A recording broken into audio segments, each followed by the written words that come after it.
for any society, any community, any nation, the goal of a society, a nation, is peace.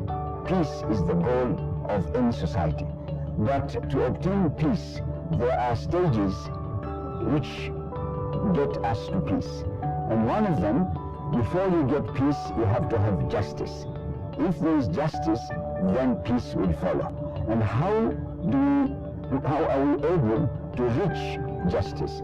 We are able to get to justice if we have ethics, if we are selflessness, and if we want others to succeed. Now, if we do that, if we have what you call, if you love your brother as you love yourself, and all these religions talk about it, then we shall have justice, because you will not commit injustice to your brother or your cousin or your fellow citizen if you are selfless.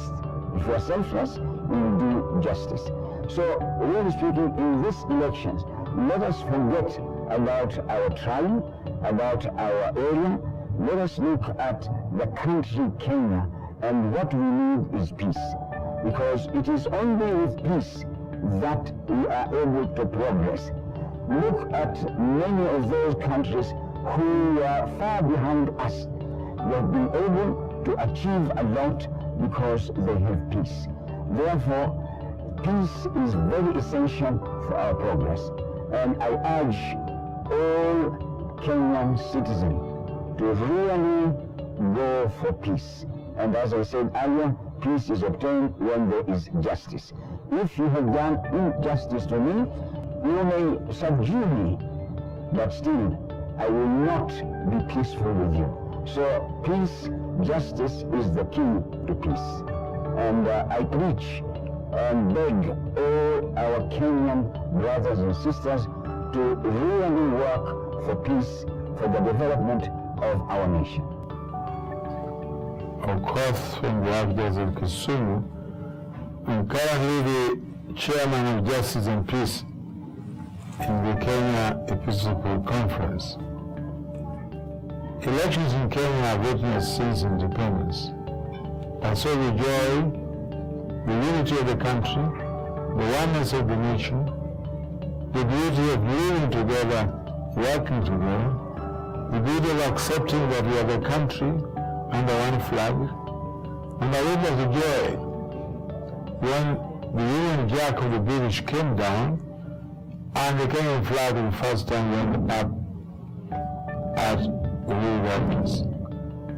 So the joy that Kenya wants is to recapture that joy and peace that we had in 1963. And I think that Kenyans have already felt to live together, work together, be good neighborliness.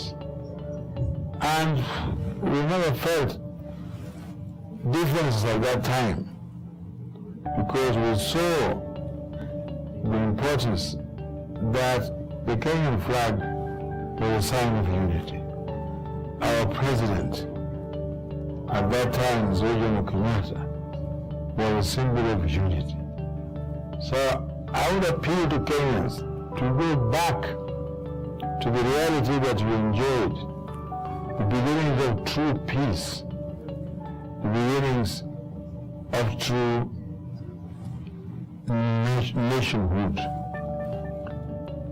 With the coming of multi-party democracy, see, there was a time that people were under one-party rule. Now it became obvious after some time that there was a need to have multi-party democracy and revive more parties, as we had in the beginning of independence. So this means that people have a choice. People can choose the party they want to belong to. People like to associate themselves with a philosophy of life, And here's where I'm appealing to Kenyans. That despite now the parties that are there, the coalitions that are there, but we want to be focused on the truth that for a country to live in harmony, we need peace. More so this time when there is the reality that we experience the lack of peace after the 2007-2008 elections. So that now Kenyans have in their memory the truth that in the past general election, they lost a sense of unity, they fought each other, they killed one another, and they built hatred with one another. So now as we are approaching this unique election with many slots, 6 slots, starting from the president, parliamentarian, senators, county governors, women's representatives, and county rep. I think that Kenyans now should recap the joy of being one as a people. And for this I see peace as the most important factor that every Kenyan must work for and promote. And for this, I would like to stress that now before the elections, we need to sustain our peace. By that I mean that all people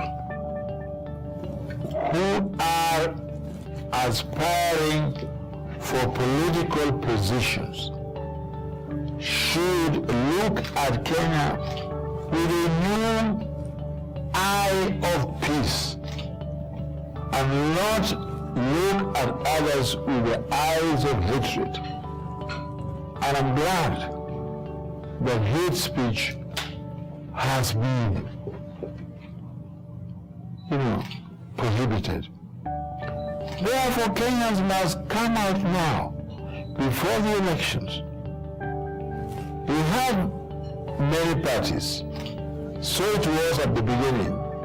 Parties are good, but they have to promote the essential needs of every Kenyan.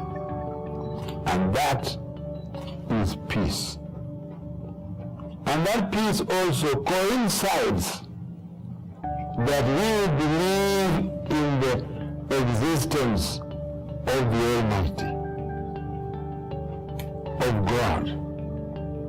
God has created us in peace.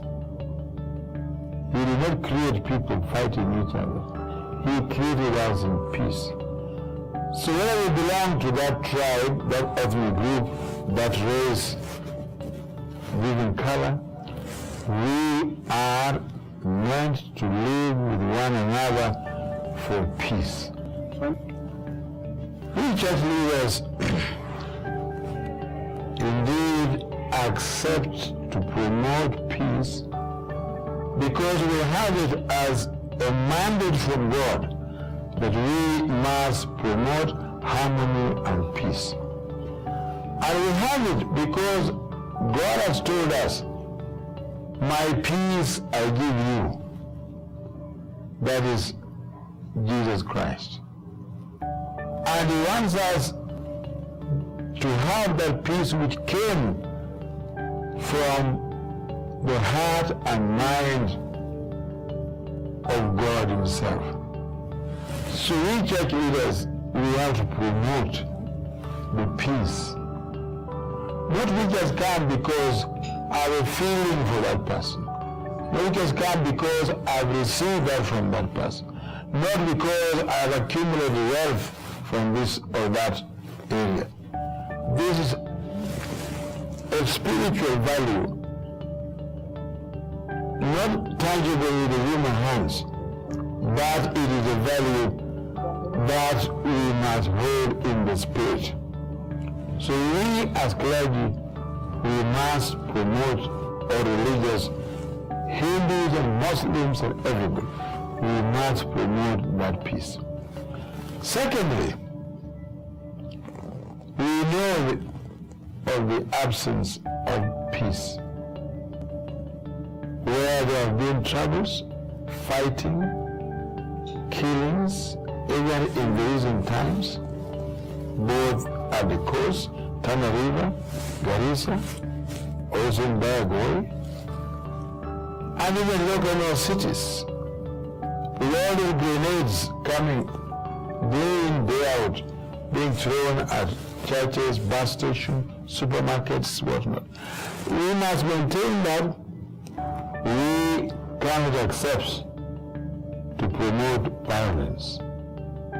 So for me, absence of violence is a first sign of wanting peace.